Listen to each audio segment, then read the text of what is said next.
Fala, meninos e meninas, olá você que está aí do outro lado assistindo a gente em mais uma lição, mais um comentário da lição da Escola Sabatina dos Adoles, você é o nosso convidado especial, você já nos acompanha, já nos segue, espero, né? Se não, faz isso agora e aproveita e compartilha um pouquinho também do nosso canal com aqueles que também estão nessa faixa etária, que trabalham com adolescentes, para que a gente possa estar cada dia mais perto e compartilhando tudo aquilo que a gente sabe para um momento tão especial que é o da lição, tá bom? Estou de volta. Acho que pagaram o cachê aí para eu retornar. E eu estou aí de volta, galera. E vamos que vamos. Hoje nós vamos comentar sobre a lição 9. Mas antes vamos falar da minha dupla hoje, né? Hoje eu não tenho nenhum time, hoje eu tenho uma dupla. Vai lá. Oi, eu sou a Luísa. E aí, eu sou a Luísa. Pronto. Tá tudo certo, né, Luísa? É. E o título da lição dessa semana é Venha Ver. E você, acredito que já percebeu um pouquinho de como as coisas estão caminhando ali ao longo das lições. Bom, galera, então vamos seguir a nossa lição, né? Você está vendo aí, lição de número 9, Venha Ver. E ela já está lá no capítulo 1 de João e vai falar de um episódio muito tranquilo, muito bacana, que é o recrutamento de Jesus.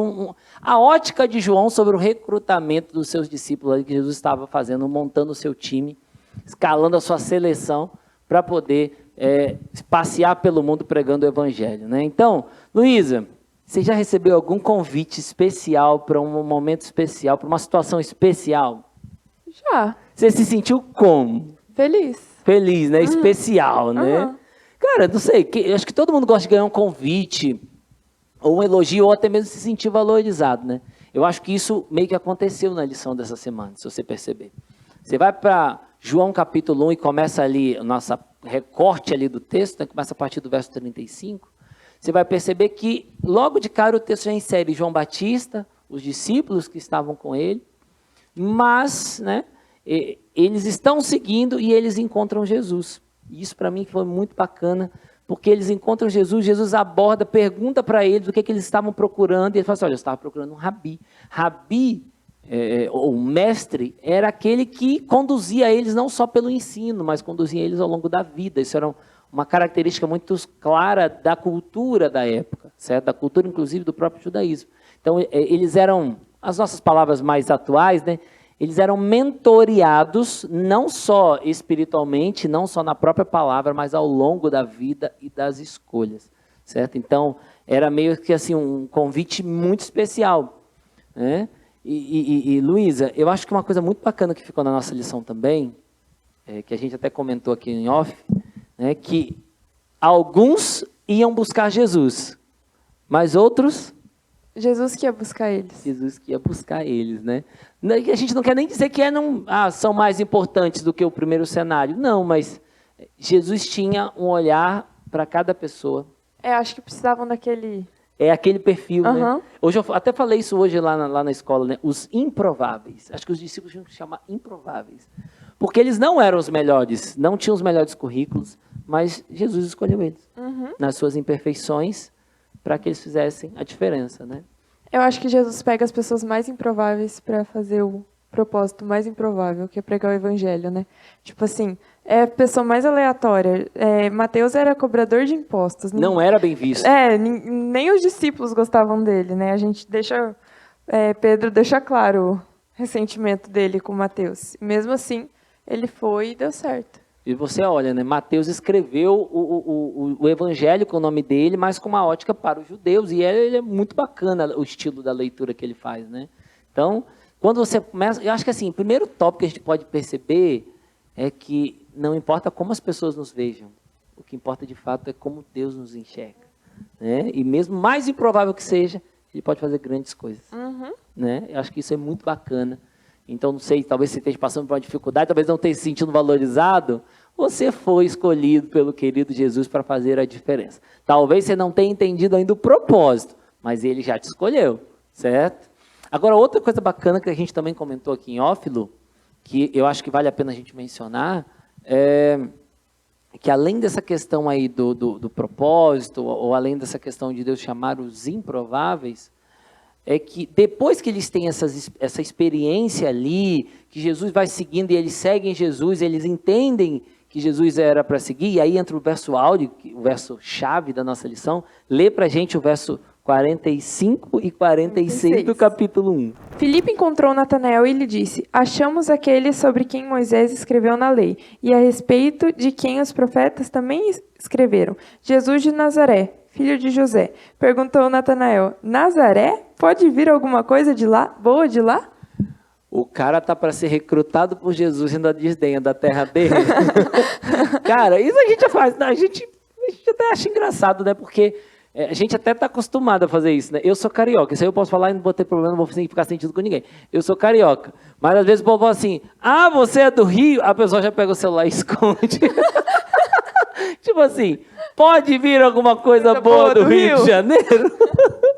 Então, gente, quando você começa a perceber, os primeiros discípulos, inclusive Filipe, ele vem feliz. Ele fala assim, olha, nós encontramos o Messias, aquele que as Escrituras falavam. E Natanael olha e fala assim, hã? Ele fala com desdém, né? Tipo assim, Nazaré? De lá mesmo, é? Hã?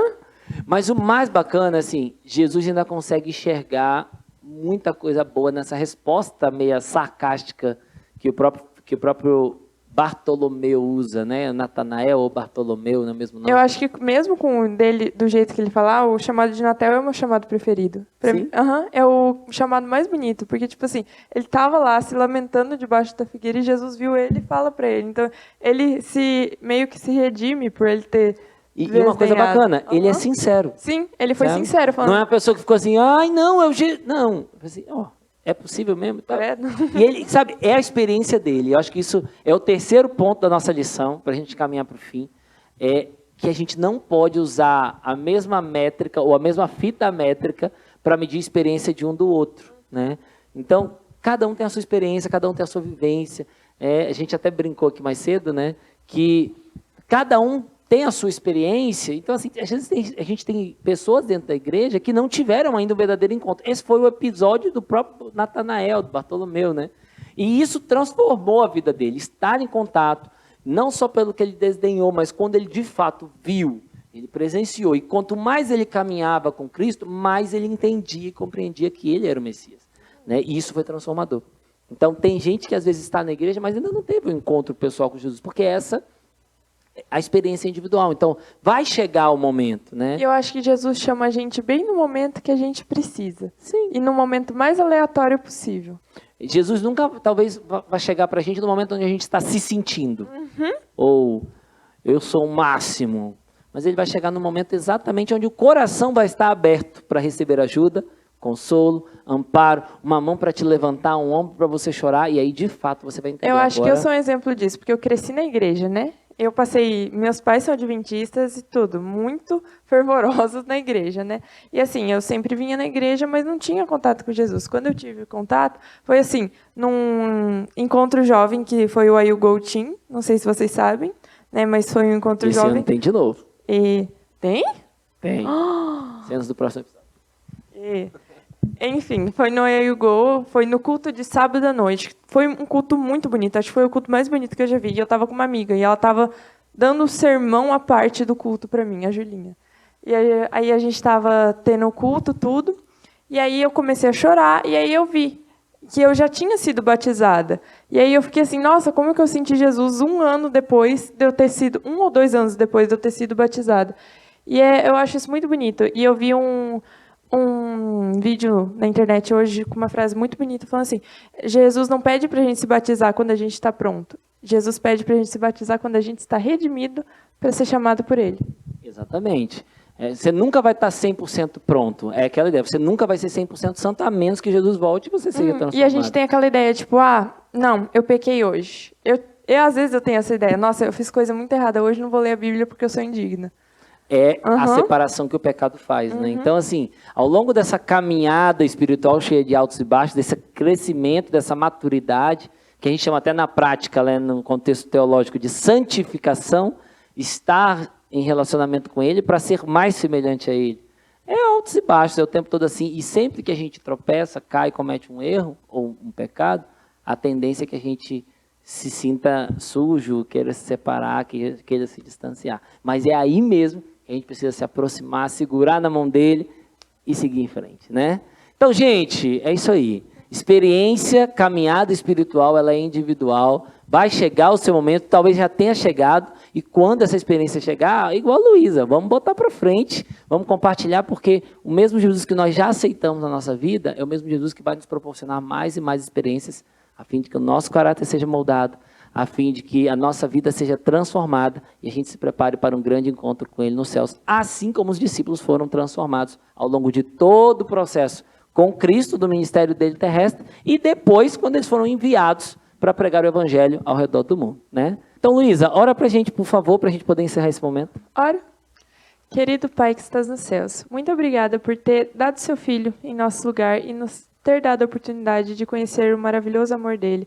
E obrigado por nos chamar para ver todos os dias, assim como o Senhor chamou Nataniel para experimentar do seu amor. E que nós podemos ter um verdadeiro relacionamento contigo e experimentar do seu amor. Abençoe as pessoas que estão em casa assistindo esse vídeo, estejam onde elas estiverem. É isso que eu lhe peço, em nome do teu Filho amado Jesus. Amém. Obrigado, Lu. Continue brilhando e refletindo, querido Jesus. Você também que está em casa, não deixa de continuar falando desse amor que tanto nos marca e que tanto nos transforma, tá bom? E que o Papai do Céu continue sendo sempre contigo, tá bom? A gente se encontra na próxima lição. Um grande abraço. Tchau, tchau.